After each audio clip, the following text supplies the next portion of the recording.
In today's video, I'm going to teach you how to add or remove a watermark in Microsoft Excel. Whether you're looking to give your spreadsheets a professional touch with a custom image or simply want to clean up your document, I'll guide you through each step of the process. First, let's explore how to add a watermark to your Excel sheet, a perfect tool for branding or just to add that little extra flair to your documents. Start by opening Microsoft Excel, and once you have your document ready, navigate to the top menu and click on Insert. There you'll find a section called the text group within which you need to select header and footer.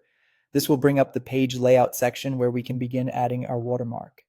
Now that the header is open, look for the picture option. Clicking on this will open a window that asks you to choose where you'd like to source your image.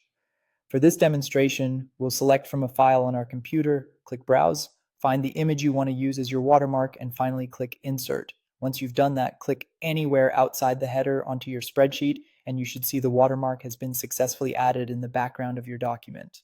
But let's say you want to remove the watermark, you can do that too with ease. Begin by heading over to the Page Layout tab located at the top of the window. Now, if you see the header option in the Page Setup group, click on it. However, if it's not immediately visible, don't worry. Simply click on the icon of the dialog box launcher. It looks like a small arrow in the corner, and this will expand your options. After the new window appears, go to the Header Footer tab and click on Custom Header. Here's where you'll see the text or image representing your watermark.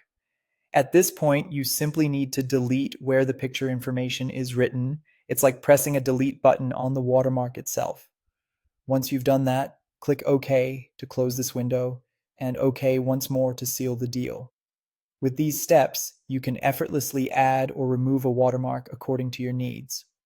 Whether you want your Excel spreadsheet to display a distinctive logo or clean it up for a more straightforward view, this tutorial has covered how to do exactly that. Thanks for tuning in. I hope you found this guide helpful. If you have any questions or comments, please feel free to leave them below. Happy excelling!